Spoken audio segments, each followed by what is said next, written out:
Hi friends, బెండకాయ అంత బూట్లు వేసుకుని వాకింగ్కి వెళ్దామని రెడీ అయితే బీరకాయ ఇంత బైక్ వేసుకుని మా లైన్ మ్యాన్ ఈరోజు నాకు ఎదురొచ్చాడు.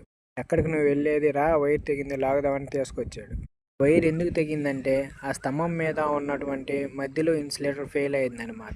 సాధారణంగా ఇలా చలికాలంలో కానీ వర్షాకాలంలో కానీ ఎక్కువగా పగిలిపోయి ఇలా వైర్లు తెగిపోతూ ఉంటాయి అన్నమాట.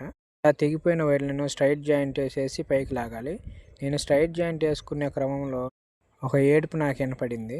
ఎవరబ్బా ఏడుస్తుందని తిరిగి చూస్తే స్తంభం నా వైపు తిరిగి ఏడుస్తా ఉంది. ఎందుకు అలా ఏడుస్తున్నావని అడిగితే, ఒరే చిన్నోడా, స్తంభం నువ్వే ఎక్కువ, మీ లైన్ మ్యాన్ ఎక్కనివ్వు మాకు అని. ఎందుకు అలా అంటున్నావంటే, మీ లైన్ మ్యాన్ లావుగా ఉంటాడు, నేను మొయ్యలేను, ఆ పొట్టేసుకుని రుద్దుతూ ఉంటాడు అని అనింది.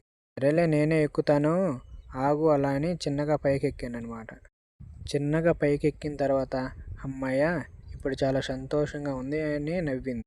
చిన్నగా వైర్ లాగేసుకుని ఇంకొక కొత్త ఇన్సులేటర్ ఫిట్ చేసి కిందకు చూస్తే ఈలోపు మా లైన్మెన్ నా వైపు కోపంగా చూస్తూ ఉన్నాడు.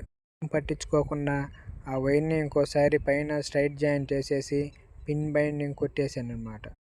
పిన్ బైండింగ్ కొట్టి జాగ్రత్తగా దిగుతూ ఉంటే ఈలోపు ఇంకో వాయిస్, చిన్నోడా జాగ్రత్తగా దిగు, ఈసారి నువ్వు ఎప్పుడు వచ్చినా సరే స్తంభం నువ్వే మళ్ళీ ఎక్కాలి, ఆయన చేత ఎక్కించొద్దు అని నాకు టాటా చెప్పింది స్తంభం.